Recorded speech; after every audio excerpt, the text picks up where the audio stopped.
I love the title of this session, especially because it really highlights the importance of the integration of healthcare and social care. And I have three phenomenal leaders across different health systems here to talk about how are we addressing health-related social needs, screening and referral at health systems across the country in different states, and some of the systems are operating across multiple markets. So we all understand the importance of addressing social needs by now. So this session is not about why we are doing it, it's more about how we should do it. Especially, we understand that for this to happen, we need more than one ecosystem partner to come together, right? We need the CBOs, we need Medicaid, we need health systems, we need healthcare payers. So this session is going to focus on the role of health systems and how they are taking a look into implementing the social needs screening and referral alongside community-based organizations. So that being said, if anybody hears the term CBOs during this panel, it refers to community-based organizations, just so for anybody who's hearing any acronyms here. So very excited to get started. Thank you so much for being here. So I'm going to start off with the first question, which will include, please introduce yourselves, and then also please share how your organization is implementing different care models to do social needs screening and referral, and then also why is it so important for your mission of your organization. You can start. Okay, well, good afternoon, everyone. Okay, I've spent a lot of years in the South, so we gotta do better than that. Good afternoon, everyone. Thank you, thank you.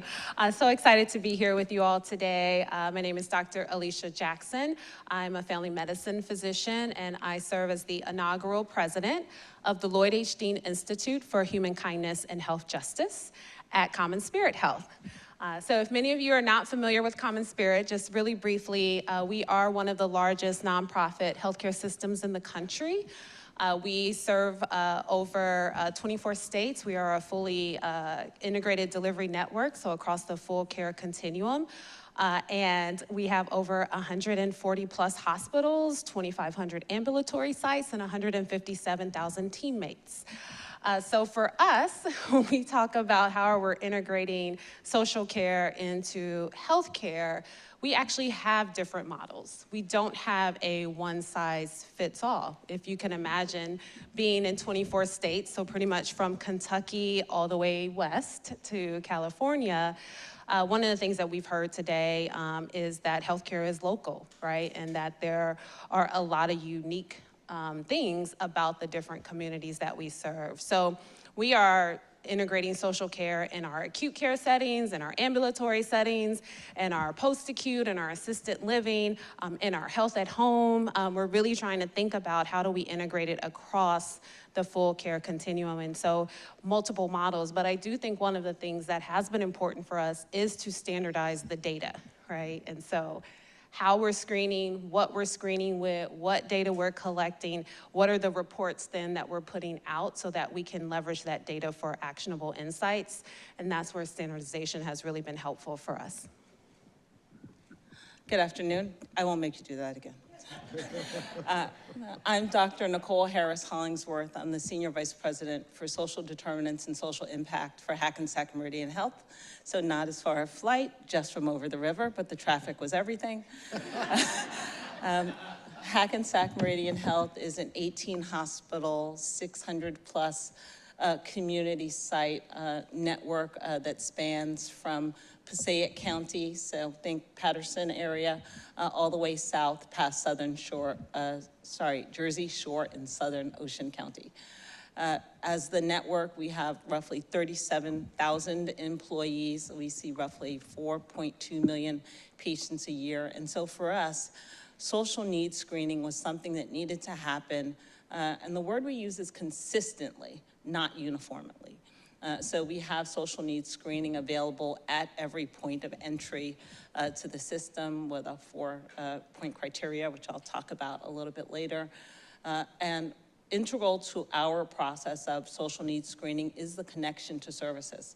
And so we built a very strong community health worker program care coordination models to be able to support the clinical sides of those community health care worker programs, and then very strong partnerships through our community outreach and engagement team with our CBO partners to ensure that we're able to address needs.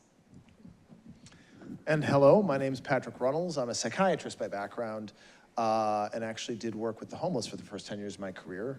About 6 years ago, I shifted over and became the Chief Medical Officer of Population Health for University Hospitals, which is a large health system, probably pretty similar to Hackensack, in the northeastern Ohio area, centered around Cleveland. About 18, 20 hospitals, so pretty similar there. We serve about 1.5 million unique folks every year, about half of whom are in an accountable care organization. So we have a fairly large ACO, and something like 18 contracts in that ACO, evenly split between Medicare, commercial, and Medicaid. And so we've been doing and executing on that work for the past 5, 6 years, and essentially finding a way to improve outcomes for everybody is pretty key to succeeding in those contracts. And we have contracts that reward us for quality, contracts that reward us for saving dollars by improving care and reducing unplanned care. Unlike Hackensack, we're a little bit behind in the journey, just a little bit in that we have an S2H tool and we use it, but it is not uniformly implemented. We have a team of community health workers, but they are not uniformly distributed. So and we interact a whole lot with community behavioral health or community behavioral benefit organizations to help solve problems. But all of that was very local, meaning the degree to which we've done that at the system level is what we're just now in the process of maturing. And so a lot of what we're trying to figure out is, it's one thing if you have a funded clinic or a funded service, it's another thing entirely to figure out how to have this kind of work distributed equally throughout your system, whether it's rural or urban, or suburban, and what kind of workforce you need, how do you scale that, how do you sustain it, a whole range of issues that create a lot of questions for us, but we're digging into those now. Oh, thank you so much. We are all in awe of the work that you guys are doing and pretty big fans of many of you on the panel, all of you on the panel here. So thank you so much for being here. And as you described, I think the level of lift involved in this work is pretty heavy in terms of doing it consistently across different sites, whether it be primary care, specialty care, or different types of service locations, and then also to do it across payer populations, different payer mix across these different systems, given they all have different incentives for doing the right thing in this case. So how are you thinking about the implementation of these social needs screening and referrals? I'm talking very specifically in terms of the operational aspects of it.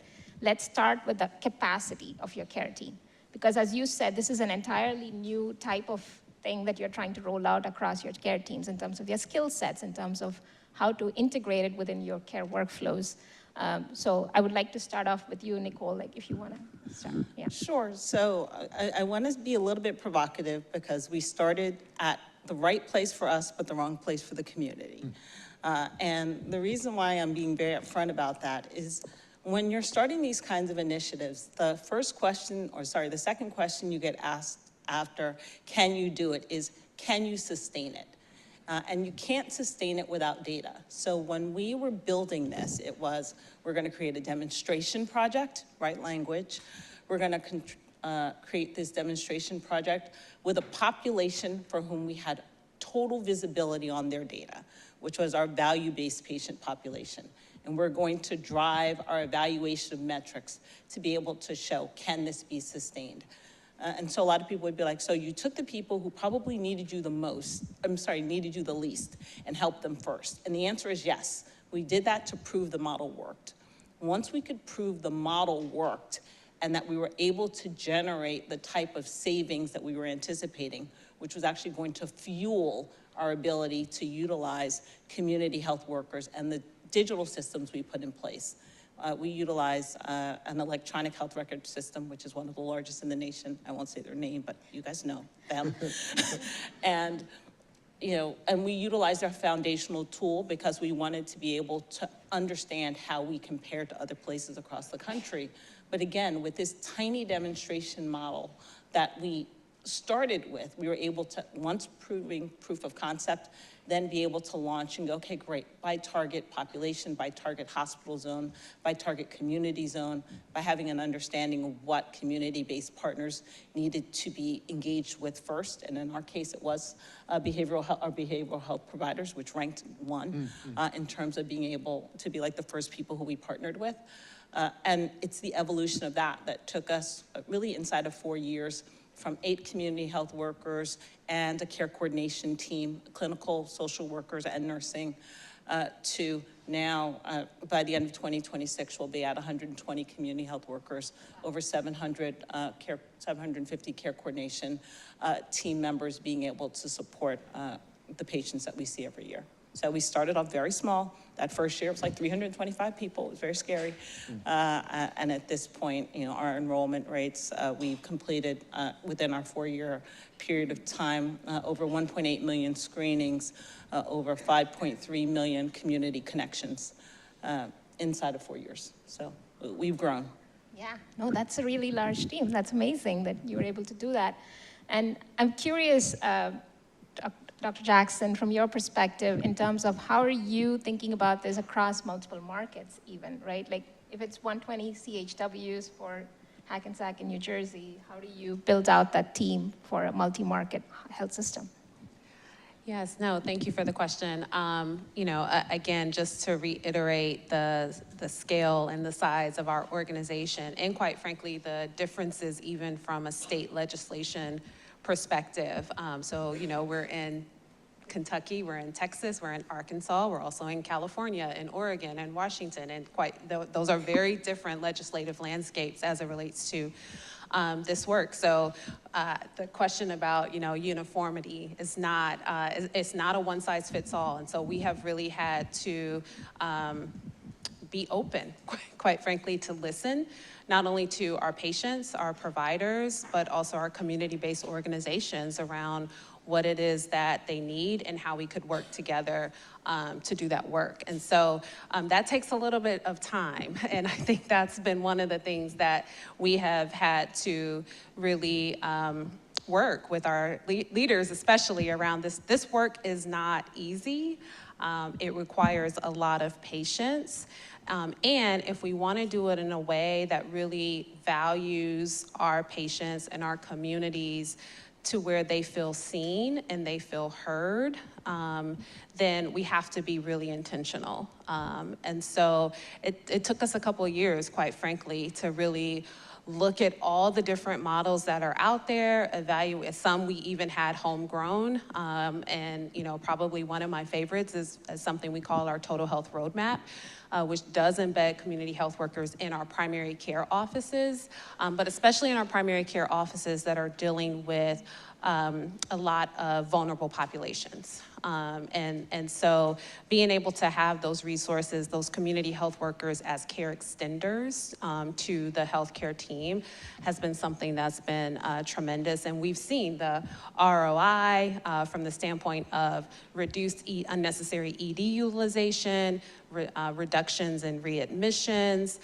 increase in accessing primary care. So again, you have to be really thoughtful about what are the measures that you are looking at, and measures that really appeal to a broad audience. So I think a lot of us in here are doing this work because we felt called, right, to do this work. But that's not everyone. And so you have to really recognize, often you're having these conversations with people who, are really about more so the finances, or who are really more so about, well, show me the data on how it's actually having an impact on health outcomes. And so just learning how to speak that language as well, I think has been really helpful. No, that's helpful. Thank you so much. And Dr. Runnels, the question I have for you is, really, there's a lot of screening that's happening right now. Mm-hmm. And as everybody mentioned, you're doing screening across multiple divisions, across multiple populations. You see about millions of patients every year. But let's talk about what happens after the screening, right? Let's talk about closing the loop and actually confirming how does that patient actually receive the services and health outcomes. So what is working well today and what is not? So I'm going to try to very quickly break down the problems you're trying to solve when you want to go from identifying that there's a problem to getting a solution applied the right way. So you've got to first screen. Screening means getting some resource somewhere to distribute a scale that then is either done electronically or done by a person asking you questions. And that screen and a lot of the foundational systems we have takes time, right? Once you do that screen, people fill out those questions. We have all these SDOH screeners, but I can fill out a positive for a question and it not actually be something I need help with. And this is a really important thing. So I then have to figure out from the screen, I have to have someone interact with that person to say, here's all the things you filled out that were positive. We now have to actually identify where do you really need help amongst these positive things, right? That has to be done by a human to human, a one-to-one interaction. And that bottleneck is like the biggest problem by a lot in how you actually execute all this. So if we were to do that at scale for our 700,000 or 600,000 ACO patients, what we know from the data we've collected, and you all may have similar data, is in a mixed population, 70 to 80% of the folks that we see in any given year have at least one SDOH that has significance, many with most, so that means 400 to 450,000 of those people are gonna need, or have the potential to need an interaction. That is not a group that we're gonna just all of a sudden hire a bunch of people in to work with. So you then have to figure out, well, who are we working with? Once you figure that out, and you referenced a pilot population, you can start to figure out, okay, let's get in there and do that. You then have to get that person connected to solutions. And that's this whole journey, right? All those things create points of friction that mean, okay, so you've done the screen, but you got to get people there, and you've got to have resources to move people there. That mostly right now, the moving there, up until a few years ago, was done, you got on the phone, or you kind of gave them a phone number and hoped they got there, but you had no way of tracking that. This is the data problem. And so all of those pieces create these points of friction such that we've got this really cool workforce now, the CHWs, call different things in different places that can execute on that, but how you scale that consistently, even if we had the money, is a real challenge. And you obviously have had a lot of success with this in New Jersey, right. but it's, the part that's missing in here, because I wish it was like, ooh, it was magic, Nicole is magic. It's not that. We utilized and developed a very sophisticated AI tool to be able to engage that interface, because you're right, like there's that point where you end up with all of these people and no one's going to allow you. There aren't enough people to hire to be able to do that. And so being able to have your identified population based on a set of criteria that makes sense. And so my research work is, people effectively want to do things, a lot of things themselves. And so all of those people, sometimes the help you need is hi, here's our public resource directory. You can find it yourself. That tool should be available in all the languages with all the accessibility points. But the bigger tool is around utilizing our predictive analytic, or a predictive analytic, everyone will make their own, that has the ability to discern for you what the patient's need is, what the patient's spend is, because I do have people who are what is this costing us? But also, what is the patient's comprehensive digital identity that tells us or may give us additional information around what this person may need? How frequently are they coming to you? Are they, as a community, not as an individual, but is this community searching for food resources? Okay, great. When you get someone who's in the zip code, at the speed of technology, not at the speed of a human, this is a person who may need food, so that when this person is showing up to you on a roster, on a register with a risk score, you know who to engage and who may need to engage, and you may be able to triage them a little better. And that is the difference. You're actually, so we're in this, just to close that out, we are also saying, what's the role of the health system? Where should we be helping? It's probably in the most ill people. The risk score, for those who don't know, a risk score is really a measure in healthcare of how unhealthy you are, for lack of a better word. And that's clearly where we want to direct resources. That's absolutely right. Yeah, and I think I will just add to that. So I will say, I often say my title in the institute that I lead, and everyone's like, wow, that's such a cool title. but what is it that you actually do? And so for us, we are really focused on the science of kindness, compassion, empathy, and trust. There's actually, oh, thank you. There's actually decades and decades of science, social science in those areas. Unfortunately, more so in the, I won't say unfortunately, but a lot of it has been done in the academic and business sectors, not as much in the healthcare sector, which you would think that makes no sense, right? But even more specifically, how do we bring that science into healthcare delivery, but in a way that actually accelerates improvements in health equity and social justice? So for us at CommonSpirit, this really aligns with our mission, vision, and values. We have a commitment to deliver human kindness at every touch point. And one of the things that we realized as we started to talk about bringing this and scaling it across our system, which we have over 12 million patient visits a year.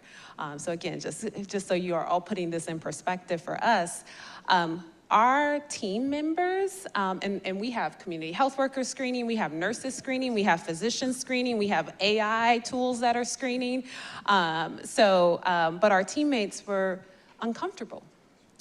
And not only that, our patients as we started to screen, we're like, wait, why are you now asking me these questions? Where are you gonna use this information? Who are you giving this information to? So we also have to be mindful of the human impact, right, of us now doing this work and really centering around empathy and compassion and making sure that everyone who is engaged understands the why, that this is important. And it really is to help everyone achieve their best health as possible, right? So that was really critical for us. So we had to develop entire education campaigns, communication campaigns, information sessions, videos. I mean, from a marketing communications standpoint, we were trying to use every avenue that we could to provide training, but also help people understand the why behind this process. I agree, you have a really cool title. I was also very intrigued when I saw this is so unusual. I've never seen this in healthcare. But yeah, no, thank you so much.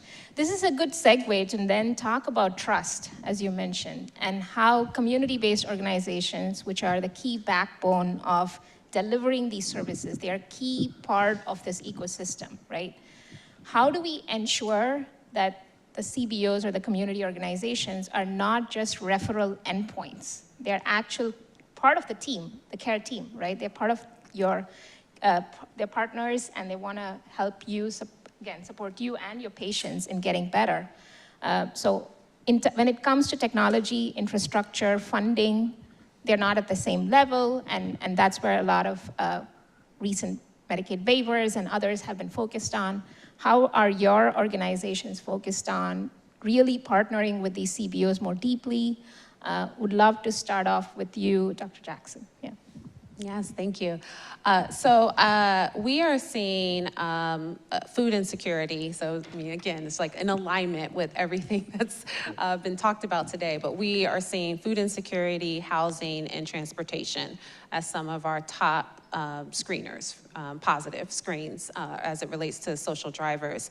And so that's been really interesting in a lot of our markets because for the most part, there is at least a few CBOs that we can refer to, but they don't necessarily have the capacity to all of a sudden start to take, if 20% of our patients, remember I said over 12 million patient visits a year. So if 20% of them are now we're finding out a need for food insecurity, that's like turning on a tsunami switch for a lot of our community-based organizations.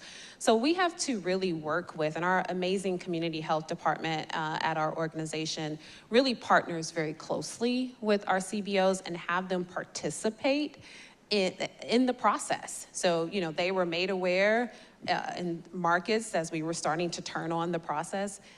This is the timeline. Can you walk alongside with us? We're seeing this in other markets, food insecurity, for example, being our #1 screen positive.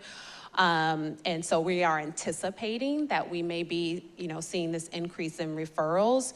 Do you have the capacity to receive them? Do you even have someone mentioned about faxes. Well, a lot of CBOs are still actually on more of a paper system. So do you have the ability to receive electronic referrals? If not, is there something we can do to help you do that? And so it's really having those conversations. The other thing that it has started to change for us is we actually have a community investment fund.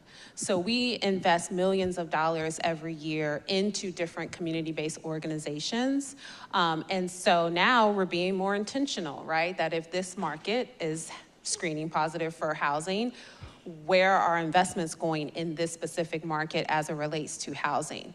And so I think that's been another thing, is really changing the community benefit aspect. And especially for those of us who are part of health systems, I would strongly encourage that you do use this data to really look at your community benefit planning as well.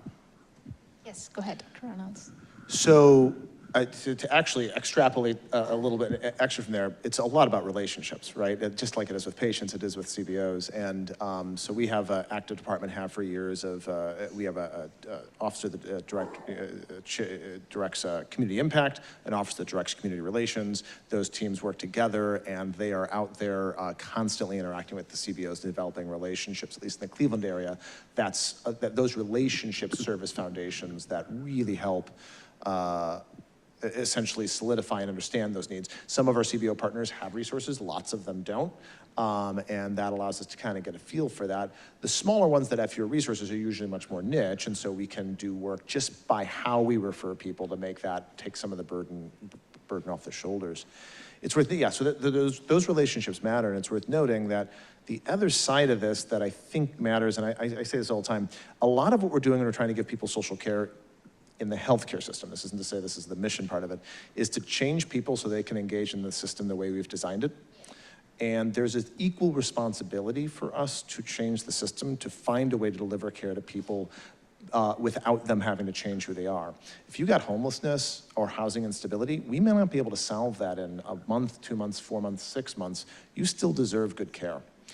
And there's an element for the systems to kind of think about what are things we can do to augment or change how our care delivery comes together so that people are not necessarily reliant on us connecting the whole chain of connecting as the only mechanism by which we can get them good care. And that gets into things like integrating behavioral health into primary care. We have started to lean a lot for substance use disorders into peers. It turns out peers, which are a relationship intervention, are much better at getting people into substance use disorder treatment than if we just refer them, right? In fact, we did a study where the amount of people we referred to treatment increased from 10% to 70% when we added a peer. Right? Massive increase, right? And so we've got all these partnerships, and we've been working to integrate and change the system to relieve some of the burden from the CBOs so that they're getting the people that they're going to be the most helpful to. Right. In our case, it's more around, I call it a two-part philosophy. So the first part of the philosophy is understanding what our community-based partners want from us. Because we don't want to put on a cape and sort of storm in and do what we think is right. So we figured it falls sort of into 3 basic buckets. So like the first bucket is advocacy. Sometimes the organization is fine, but we're the state's largest healthcare provider. When we say something, more people hear it. And so like sometimes that's just our role. We're amplifying their voice. Sometimes it is advocacy, going hand in hand as we're engaging with our electeds, et cetera, strengthens that partnership. Oh, you have a relationship there. Last but not least, and it's what we prefer to not do, is to build it when it doesn't exist. But when we're building it with an exit plan to a community partner, because there are just going to be some things that aren't there. So that's our structural philosophy. Our conceptual philosophy is that if we are making structural improvements within the community, that we have to be intentional about not occupying a lane that is currently occupied by a community-based partner. And so we've got to find out what other people are doing. But when that does happen, it needs to be agnostic to our healthcare system. So, we have, I think food is across the country, sort of the issue that's going to pop up for lots of people. And we have this large initiative where if you utilize your food access benefit card, your SNAP equivalent, every state does this differently, card at one of 20 partnering supermarkets across the state, all you need is the store's loyalty card. You don't need to be our patient, but there's a mechanism for a doubling of bucks that's in part funded by the USDA and some private philanthropy that will allow you to access to fruits and vegetables. You don't need to be our patient, but it's about improving in a space where other people aren't operating because of size and scale. So that's how we're working. Awesome. No, thank you. I think investing in the community holistically makes a lot of sense. I think now connecting the dots between the different aspects we talked about in terms of operational capacity, data collection, and closing the loop, and then also around like supporting community-based organizations. I want to take it back to the morning where Blooming Health, we are developing really focused, inclusive AI that can support social care. A lot of AI focus today is in healthcare, and how do we develop data for supporting healthcare, but our focus is how do we leverage AI automation and how do we help streamline these different aspects we just talked about where you don't have to hire hundreds of CHWs every time in different locations to support this need. So curious to hear your thoughts. I think this is the last minute. I'm gonna wrap up with this question on how do you see the role of AI and automation in streamlining social needs screening and referrals? Yeah, no, thank you. I think this is such a great question, especially given where we are with generative AI and how fast, right? That it in and of itself is evolving. It is rapidly changing healthcare.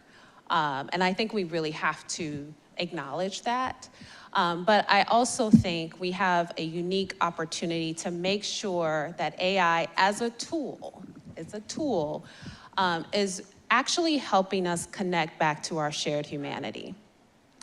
So just a couple of statistics. We are at the lowest levels of civility ever in the history of the United States, since it started being measured in the 1930s.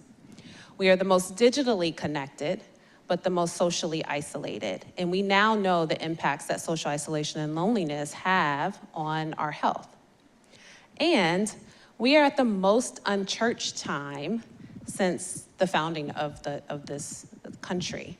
And I say that not as a reflection on religion, but I do say that from the standpoint that for centuries, places of worship served as community hubs. They also served as the places where we learned the skills of kindness and compassion and empathy. And a lot of us are not going there anymore, right? So what has stepped in to fill that gap? And I do think AI has the capability of potentially filling that gap. So I encourage us to really think, as AI continues to grow and evolve and expand, that we don't forget our shared humanity and how can we leverage this tool to help us remember that. Awesome. All right. So very similar to Dr. Jackson, we absolutely embrace AI as a fundamental tool of being able to advance healthcare and advance community care. We have a very strong emphasis, though, on it being a tool that's utilized as a way, as a part of our gateway pathway of ensuring that individuals continue to both engage and elevate in their societies. With AI, there is the capacity, if left untendered, to replace people. And healthcare, part of the beauty of healthcare is that it is people helping people, utilizing increasingly more sophisticated tools to make that happen in a better way. So, for us, generative AI is an opportunity for us to have community health workers and other related staff both come into the workforce to engage technologically in the workforce, to provide assistance to their fellow community members and residents, but then also to continue to elevate and escalate their own careers. Because while you can help people while helping yourself, and we definitely see that as being part of the pathway. Yeah, and reflecting on both your answers there, there's so much work to be done in healthcare that isn't being done because we don't have people. It's not even the money, it's we don't have the people. Like I could want to hire 100 CHWs, it would take us 3 years, right? Like, and I say that in terms of, it's hard to find them. All of which is to say, there's a world where AI is hopefully going to help us get work done that we couldn't otherwise get done because there's just not enough of us, right? It ought to do that in service of emphasizing that the people then start focusing more on the relationship. You know, as a physician, it used to be that my value proposition to the world was I knew a bunch of stuff, right? And you came to me because I knew things. That is shifting. It is, and there's data, to back up some of the data, there's data to show that actually the value I provide to the patients isn't that I know things, it's that I know things and I'm able to sit and be with the patient, I kind of hold space with the patient, as an expert, that it is the joining them on the journey, it is the connecting that actually the relationship. It's the relationship. It is so clear to there. And if AI can take some other junk off my list, like fill in the note, that creates a lot of value as well. And I think there's this element of us as a society, and this is right now falling on healthcare, but it's not really, and the impacts are hitting us with, just to put a stat to this, you are 50%, it's like 48% more likely to die, just die, if you simply check off that you feel lonely, right? Like it's a 50%. You are something like 80% more likely to develop dementia if you live alone. Like there's all these, and these are just year to year, it's just there. The stats are there, so it's hitting the healthcare system, but it's really upstream of how do we actually increase connectivity, and healthcare can play a really huge role in adding that in, and if AI can take the other stuff off of our laps so we can do more of that, that would be huge. Yeah. The thing is, but I do need people to have jobs in the middle of that. Because literally, we are all 2 paychecks away from needing every service that we're talking about. Mm-hmm. And given that, and given the ability for our lowest skilled healthcare counterparts, and sometimes our lowest skilled community-based counterparts to not have a point of entry or point of engagement in the system, I've got to balance out, and I think it's important for us to be mindful to balance out what we can do with what we should do, with what is beneficial for us as a society to do. And for generative AI and all of the work that we're doing, it is about finding that fine balance that allows us to be responsible citizens of the world, to be responsible to our communities, and to be responsible to appropriate use of technology. Thank you so much, everyone. Blooming Health is here to prove exactly that. So thank you and have a great day. Bye.